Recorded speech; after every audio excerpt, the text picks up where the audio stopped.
स्वामी जी हमारे परिचित हैं, करीब 3 लीटर दूध पीते हैं, करीब 40 साल हो गए उनको। अब तो शायद कम हो गया होगा, जब वो काफी बलिष्ठ थे तब पिया करते थे। दूध के अलावा कुछ भी नहीं लिया उन्होंने, दूध और पानी बस, और कुछ नहीं। खैर, तो आप लोगों ने, मुझे नहीं पता कि किसी ने प्रयोग किया है, नीम का तेल का नस्य 2 बार और दूध कल्प, इससे कम उम्र में जो बाल सफेद हो जाते हैं वो दोबारा से। अब प्रोटीन की तो बहुत बड़ी महिमा है ही आजकल, जिस किसी को देखो वही प्रोटीन के पीछे पड़ा हुआ है। और प्रोटीन डाइट और बालों के लिए तो प्रोटीन शैम्पू, दूध से ज्यादा तो जैसे प्रोटीन के बहुत स्रोत हैं, उसका सबसे रिच सोर्स जो है वो दूध ही है। खैर, नस्य की बात आई तो थोड़ा बता रहा था, इसमें और भी कई चीजों का नस्य है, लेकिन ये विशेष रूप से मैंने नस्य के बारे में कहा कि नस्य जो है, षड्बिंदु तेल का नस्य बहुत अच्छा है। अब कफ में भी कई तरह की कंडीशन है ना, कफ में जिनको पॉलिप्स की प्रॉब्लम है, नाक बंद हो जाते हैं, एलोपैथी में जो ड्रॉप्स देते हैं तो तत्काल तो नाक खुल जाता है, फिर 2-3 घंटे बाद फिर बंद हो जाता है। तो स्थायी उपाय क्या है? तो स्थायी उपाय उसमें जल नीति या सूत्र नीति तरीके से करनी चाहिए। तरीके से नहीं की जाएगी जल नीति तो पानी रुक जाएगा अंदर, तो नाक से पानी खींचना नहीं चाहिए कभी भी, मुंह से श्वास लेकर के बस नाक से निकाल दिया। और बल्कि नीति करने के बाद, जल नीति विशेष करके करने के बाद कपालभाति प्राणायाम थोड़ी करना चाहिए, थोड़ी देर तक। और रुका हुआ पानी जो है वो कफ को और बढ़ा देता है। इसलिए जिनको नक्सीर आती हैं, जिनको नेत्र रोग हैं, जिनको ब्लड प्रेशर है, उनके लिए तो जल नीति, और सामान्यतः कफ रोगों में भी थोड़ा गर्म पानी में थोड़ा सेंधा नमक डाल के करवाते हैं, तो उससे कफ खत्म भी हो जाता है, पॉलिप्स की प्रॉब्लम में भी लाभ होता है। ज्यादा पॉलिप्स बढ़ जाते हैं तो सूत्र नीति विशेष रूप से लाभ करती है। तो जल नीति और सूत्र नीति भी ये कफ से रिलेटेड है, पॉलिप्स की खास करके प्रॉब्लम होती है तो उसमें लाभ करेगा। थोड़ी अंगुलियों की टॉप्स पर दबाने से भी कफ में विशेष लाभ होता है। सारे साइनस के पॉइंट है ये।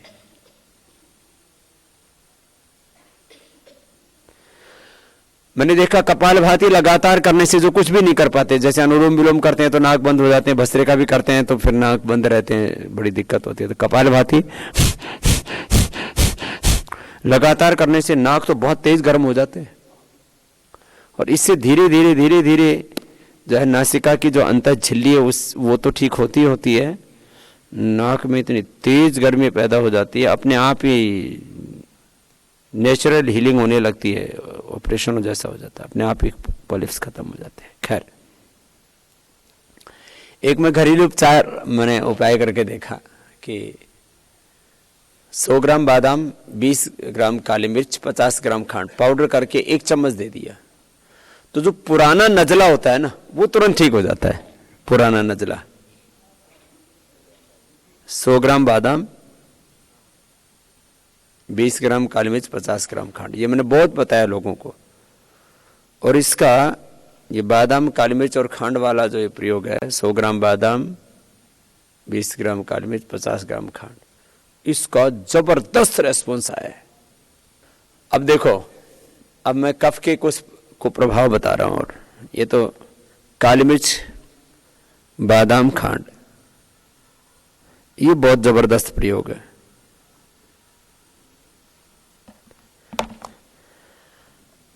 सामान्य रोगियों के अलावा हमने कैसे कैसे रोगी ठीक किए? एक तो लंग फाइब्रोसिस के रोगी,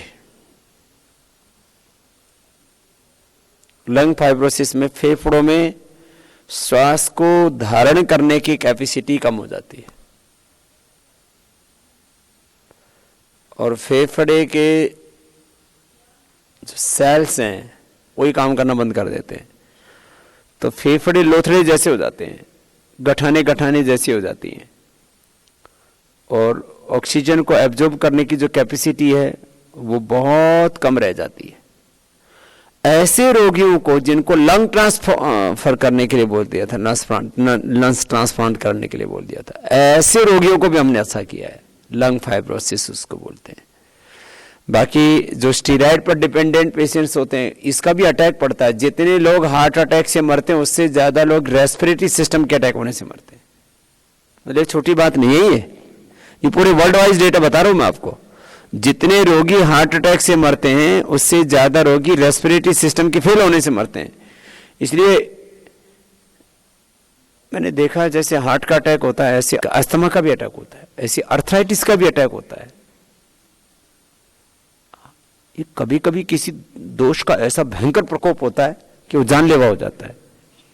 तो ठीक है, यदि किसी को कभी अपवाद रूप में किसी को बहुत भयंकर अटैक पड़ा और उसको यदि थोड़े दिनों के लिए स्टेरॉइड भी कोई देता है, आजकल तो पफ में दे देते हैं स्टेरॉइड, तो अब कोई बात नहीं, अब दे दिया उसको जीवन रक्षा के लिए, लेकिन उसको भी बाद में आयुर्वेद के उपचार पर ही लाना, तभी उसका अस्थमा क्योर होगा। अस्थमा के बारे में एक गलत अवधारणा है, दमा तो दम के साथ ही जाएगा। हम कहते हैं दमा एकदम जाएगा। प्राणायाम का इसमें, क्योंकि अब देखो अस्थमा वाले को धीरे धीरे कराना पड़ता है। जोर से कराओगे तो अटैक आ जाएगा, उसको खांसी आ जाएगी। जैसे ऐसे कराओगे ना, ये तो करवा ही नहीं सकते आप उसको। ऐसे करवाते ही तो उसको अटैक पड़ सकता है एकदम से। और फेफड़े की जो संवेदनशील कोशिकाएं हैं उसे मर जाती है। इसलिए अस्थमा वाले को धीरे धीरे करवाना है।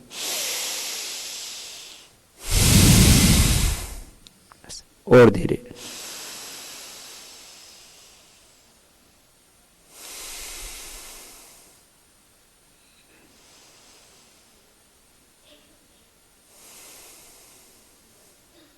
ऐसे भस्त्रिका, कपालभाति।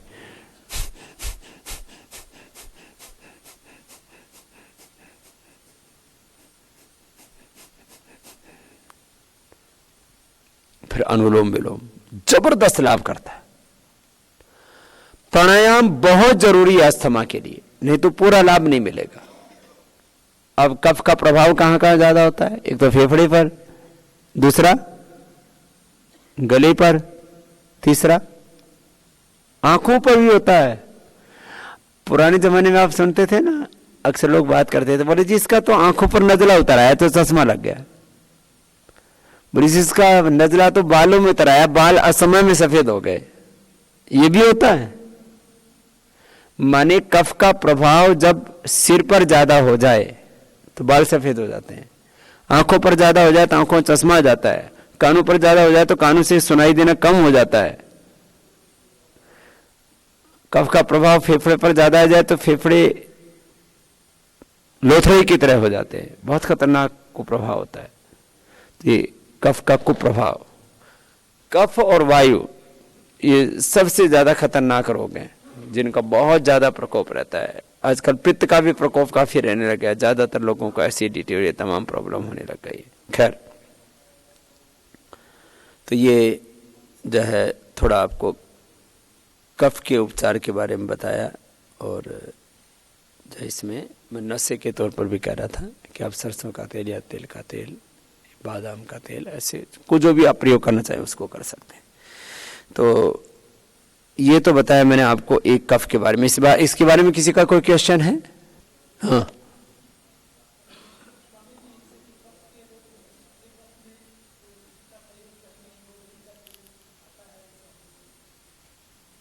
हाँ, तो शुष्क काश में प्रयोग करके देख लेना, यदि किसी को अनुकूल पड़ता है ना, निगरानी में करना चाहिए, है ना। कभी पता लगा कि जो आपने शुष्क काश में जो कफ दिया वो जाकर के पूरा ही कफ में ही परिवर्तित हो गया, है ना, तो रोगी को देख करके बहुत सावधानी पूर्वक देखिए। टैपरिंग की तो ऐसा है कि स्टीरॉयड कभी भी एकदम से कम तो किया नहीं जाता। मान लीजिए कि वो 10 mg ले रहा है, तो 5 mg आप पहले ही दिन से कर सकते हो। एक कैप्सूल से उनको बहुत रिलीफ मिल जाता था। हाँ, तो मैंने कहा ना 10 mg ले रहे हैं तो कोई 5 कर दिया, 5 ले रहे हैं तो 2.5 कर दिया। फोराकार्ड 200 दे रहे थे, 400 नहीं दे रहे, 200 ही दे रहे थे। तो उनको मात्रा जी, आप 200 मिलीग्राम का कैप्सूल दे रहे जी, थे, जी। तो 100 का कर दीजिए, फिर 100 वाला कैप्सूल 2 दिन में एक बार दीजिए, जी। फिर 3 दिन में एक बार, फिर वीक में एक बार, जी। ऐसे करके बंद करना। क्योंकि पहले बेटना साल लेती थी, हमको भी जानकारी नहीं थी, और उनके शरीर में सब छोटे छोटे दाने वो तिल टाइप के पड़ गए, तो हमने उसको बंद करवा दिया। जी। तो ये फोराकार्ड पे तो उनको रिलीफ या बीच बीच में गैपिंग भी करती रहती हैं, आराम रहता है। ज़्यादा जब फूलता तो लेती हैं। ठीक है, जी, धीरे धीरे करके टेपर जी, कर। एक और खास बात आपको बताना चाहता हूं, कफ में चना बहुत फायदा करता है, भुना हुआ चना। चने की ही रोटी, बेसन की रोटी और भुना हुआ चना, सामान्य रोटी ना खा करके बेसन की रोटी खानी चाहिए, जो है जिनको कफ है उनके लिए कह रहा हूं। जी, और किसी को कुछ पूछना है? सूखी खांसी में सीतोपलादी तो फायदा करता ही है, सीतोपलादी, प्रवाल पिष्टी, टंकण, ऐसे ही गला सूख जाता है बिना ही खांसी के, फिर खांसी तो नहीं होती। जिनको ऐसे सामान्य रूप से गला सूखता है तो या तो पित्त ज्यादा है तो गला सूखता है, नहीं तो प्रश्न नहीं ऐसे सामान्य रूप से तो सूखने का। तो हाँ, तो जरा सी खांसी रहती है और उसमें सूखता है, तो उसके लिए मुलैठी सबसे अच्छा है। मुलैठी और थोड़ा मिश्र, ये बताया था ना अभी, मुलैठी और मिश्री, सौंफ, ऐसी चीजों को प्रयोग करते हैं। स्वामी जी, दिव्य धारा जो है वो डायरेक्टली न्यूबॉर्न्स को अप्लाई कर सकते हैं या स्टीम के थ्रू दे सकते हैं न्यूबॉर्न्स में? दिव्य धारा खा भी सकते हैं, गर्म पानी में 2-3 बूंद डाल के पी भी सकते हैं, बतासे में भी ले सकते हैं, इसको ऐसे भी सूंघ सकते हैं नाक से, और नाक पे लगा सकते हैं, गले में और जहाँ है ना, और हाँ, छोटे बच्चों को 1 बूंद दे सकते हैं। उन छोटे बच्चों को निमोनिया जिनको बार बार आता है उनको सीतोपलादी, प्रवाल, अभ्रक, सीतोपलादी, प्रवाल, अभ्रक, और थोड़ा इसमें जो है ज्यादा ही कमजोर है ना बच्चे, तो थोड़ा उनको स्वर्ण में संत मालती थोड़ा दे दीजिए, निमोनिया ठीक है।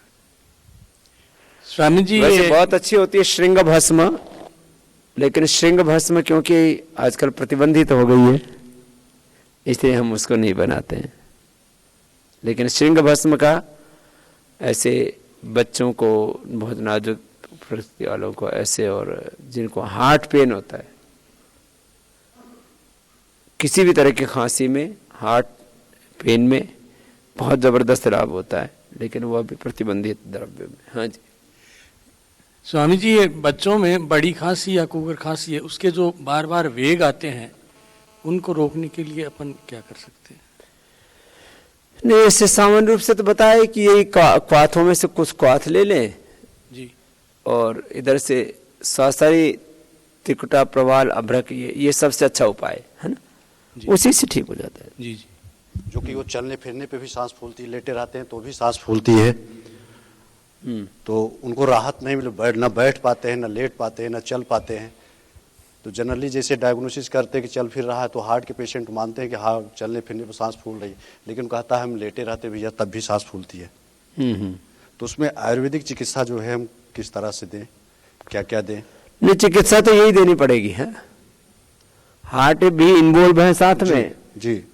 तो एक गोली संजीवनी की या एक गोली यदि लक्ष्मी विलास की दी तो उसके साथ 2-2 गोली जो है हृदयामृत की भी दे दीजिए जी, और कपालभाति के साथ अनुलोम विलोम भी कराइए, तो हार्ट और लंग दोनों ही अच्छे हो जाएंगे। तो इसमें सर स्वामी जी श्वासार क्वाथ वगैरह भी ऐड कर सकते हैं? हाँ जी जी जी। स्वामी जी, अगर किसी को प्लूरसी की प्रॉब्लम हो रही है तब उसे मतलब केवल आयुर्वेद के लिए क्या बोल सकते हैं लेने के लिए? उसमें जैसे अभी तो अपन देते नहीं है, थोड़ा उसको अभ्रक भस्म अभी मीन्स चिकित्सालयों में उपलब्ध नहीं कराई, अपन ने बना लिया, सहस्त्रपुटी दे दी, तो सहस्त्रपुटी अबरक भस्म से पानी एकदम से सूख जाता है फेफड़े का। थोड़ा स्वर्ण वसंत मालती की मात्रा थोड़ी बढ़ा दी, है ना, तो उससे फायदा हो जाएगा एकदम से। परम पूज्य स्वामी जी महाराज को मेरा चरण स्पर्श। जी स्वामी जी, हम एक पेशेंट है, एक्चुअली उसको टॉन्सिलाइटिस 1 साल से हो रहा है, तो उसको टॉन्सिल में अल्सर टाइप का भी एक स्टार्टिंग हो रहा था, तो उसको फेरिंजाइटिस भी अटैक है, तो उसके लिए थोड़ा फैलेरिया का तो फैलेरिया एंजाइटिस, टॉन्सिल का अटैक के लिए सबसे अच्छा होता है त्रिकुटा में बहेड़ा मिला दीजिए, त्रिकुटा बहेड़ा प्रवाल, और उसको सबसे अच्छा होता है बबूल का, उसको गंडूस जो गरगरे करवा दे, बबूल की छाल या बबूल की दांतों नहीं ले ले, उसको चूस ही लेना।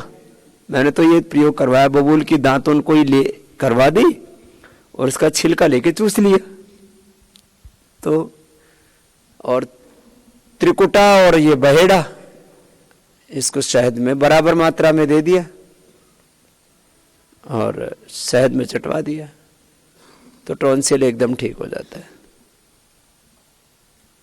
त्रिकुटा के लिए सबसे अच्छा है ये। विदेशों में तो ज्यादातर लोगों का, मैं तो हजारों लोगों से मिला हूं, ज्यादातर लोगों ने टॉन्सिल निकलवाए हुए, टॉन्सिल निकलवा ही देते हैं, और उनकी मान्यता अलग है, लेकिन जैसे वो कहते हैं अपेंडिक्स, बोले अपेंडिक्स कोई काम का नहीं, निकाल दिया तो कोई बात नहीं। अपेंडिक्स के निकालने के बाद तो मैंने ज्यादा लोगों को दिक्कत नहीं देखी है, लेकिन जो टॉन्सिल का ऑपरेशन कराते हैं उसमें से मैक्सिमम लोगों के गले खराब रहते हैं, फिर पूरी जिंदगी भर उनकी स्वरतंत्र तो बेकार हो ही जाता है, उनकी आवाज तो खराब हो ही जाती है, आवाज तो बदल ही जाती है, उनका गला टॉन्सिल तो नहीं है लेकिन ऐसे खराब रहता है हमेशा। तो ये जो टॉन्सिल का ऑपरेशन करवाने का इधर इंडिया में तो अभी, भारत में ये प्रचलन अभी नहीं है, यहाँ तो लोग अवॉइड ही करना चाहते हैं, लेकिन विदेशों में तो मैं देखा बहुत ज्यादा ये टॉन्सिल का ऑपरेशन कराने का रिवाज है, लेकिन ये इन सामान्य चीजों से ठीक हो जाता है। स्वामी जी, जो प्लूरल इफ्यूजन की केस होती है, एलोपैथ में जैसे ड्रेन करते हैं और एंटीबायोटिक देके सुखाते हैं, तो आयुर्वेद में हम क्या करें, चूंकि हमारे पास एक पेशेंट आया था, मैंने उसका ड्रेन किया, 1 से 1.5 लीटर पानी निकला था, लेकिन अब आयुर्वेद में हम उसमें क्या अच्छा से अच्छा ट्रीटमेंट दें जिससे कि वो रिलीफ मिले उसको। देखो, पानी लोगों के एक तो फेफड़े में भरता है, एक पेट में भी पानी भरता है जी। अब इसको पानी को निकालने के लिए तो सर्जरी कोई ट्रीटमेंट नहीं है, मतलब सर्जरी वाला सब्जेक्ट दूसरा आ गया। जब बहुत ज्यादा एक्सेस पानी हो गया तो निकाल ही देना चाहिए जी, और उस निकालने के बाद में जो अपना ट्रीटमेंट है वो देना चाहिए।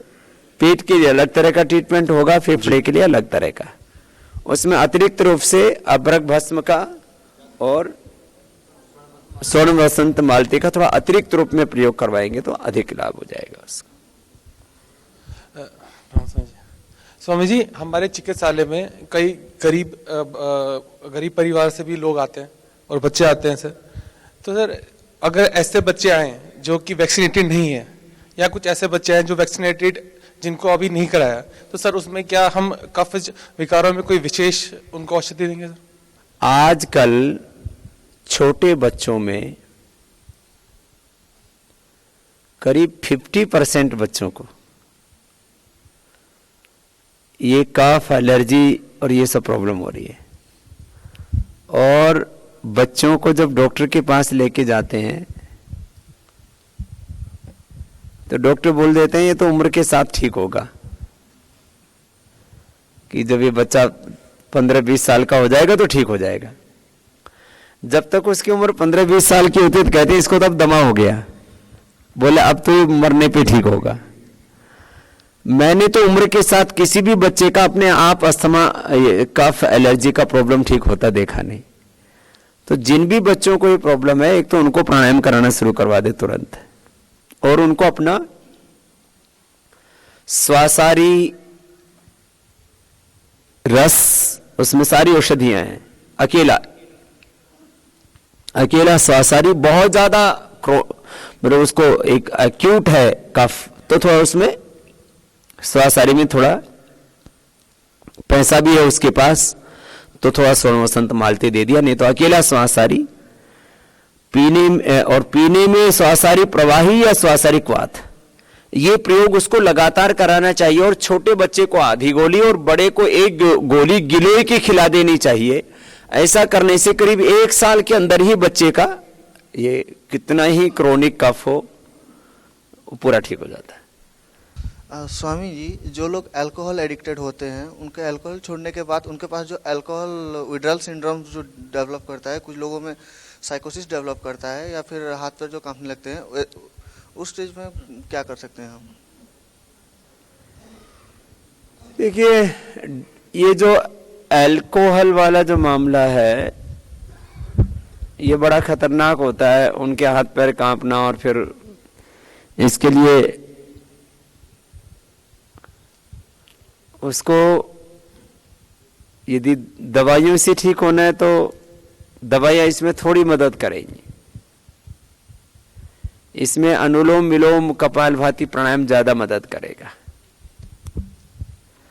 कपालभाति अनुलोम विलोम हमने आधा घंटा करा के देखा और ये पाया कि इस तरह के पेशेंट्स को उससे अद्भुत लाभ होता है। पीने की इच्छा ही नहीं होती और कॉम्प्लिकेशन नहीं आते। कॉम्प्लिकेशंस में सबसे ज्यादा यही आता है कि हाथ पैर कांपने लगते हैं, उनका दिमाग काम करता नहीं है और डिप्रेशन जैसा हो जाता है उनको, और शरीर में ताकत रहती नहीं है, तो उनको फिर वो उसी पे चले जाते हैं। पीने से कोई दवाई तो है नहीं हो कि भाई कोई ताकत आ जाएगी, हाथ पैर हिलने बंद हो जाएंगे, तो कुछ देर के लिए थोड़ा सा उसको रिलैक्स हो जाता है, फिर वही शुरू हो जाता है। तो इसमें कपालभाति अनुलोम विलोम प्राणायाम ज्यादा कराएं, अश्वगंधा का प्रयोग करें, शिलाजीत का प्रयोग करें, उसको या तो अश्वशिला कैप्सूल खिला दें, उससे उसको लाभ होगा। अश्वगंधारिष्ट है, द्राक्षासव है, ये चीजें उसको लाभ करती है ना। तो द्राक्षासव पिला दिया, तो अश्वगंधारिष्ट पिला दिया, तो उससे उसको एनर्जी भी पूरी मिल जाती है। थोड़ा सी अल्कोहल तो होती है आसव में, तो उससे थोड़ी सी पूर्ति भी हो जाती है उसकी, ज्यादा नहीं पिलाना है। फिर इसमें एक प्रयोग और देखा हमने अजवाइन का, जैसे 4-5 लीटर पानी में 250 ग्राम अजवाइन, मतलब 250 ग्राम 300 ग्राम अजवाइन डाल दी और पका लिया। 1 लीटर बच गया तो छान के रख लिया, और वो पानी उसको थोड़ा थोड़ा पिलाते रहे। तो अजवाइन के पानी से भी ये ड्रग एडिक्शन बहुत जल्दी छूटता है। सामान्य रूप से अपना जो गुटखा का, तम्बाकू का और ये सब जो है ड्रग एडिक्शन में, जो अपने ये हरड़ की गोली है ना, अपने हरड़ पाचक, शोधित हरड़े में हरड़ जो है उसको चूसने से ही लोगों का नशा छूटता है। ये हमने देखा, तम्बाकू से लेके गुटखे से लेके शराब तक, उसका लीवर आदि भी ठीक रहता है उससे। स्वामी जी, जैसे टॉन्सिल पक जाते हैं तो उसमें पस पड़ गया, उसकी डली सी निकलती है उसके अंदर से, तो डॉक्टर ने उसको ऑपरेशन बताया, तो क्या किया जाए इसमें आयुर्वेद की दृष्टि से? अभी बता चुका हूं वैसे। अब आप लोग एक और सीख लो, यदि किसी को सीखना हो तो। जो है कुछ वैद्य लोग ना राख लगा के टॉन्सिल दबा देते हैं, है ना। वो गांव में जानते हैं लोग, गांव में भी जानते हैं, पकड़ के और दबा दिया, कर दिया काम, तो उससे वो एकदम साफ हो जाता है। लेकिन जो है ये टेक्निक आनी चाहिए, ऐसे नहीं किसी का गला ही दबा दो। जब ज्यादा मामला गड़बड़ हो गया तो ऑपरेशन कराना ही पड़ेगा। सामान्य रूप से तो टॉन्सिल ठीक हो जाता है, और ज्यादा ही, बहुत ज्यादा ही किसी को है और उस समय करवा भी लिया तो कोई बात नहीं, लेकिन 99% अवॉइड कर सकते हैं, मेरा कहने का तात्पर्य है टॉन्सिल में। उसमें प्राणायाम तो देखो बहुत जरूरी है। एक बात याद रख लेना, अकेले कपालभाति से टॉन्सिल सूख जाते हैं 15-20 दिन में ही। किसी किसी को बहुत ज्यादा प्रॉब्लम होती है टॉन्सिल की, और बचपन से ही शुरू हो जाती है और बाद तक चलती रहती है, तो उसमें तो विशेष लाभ होगा।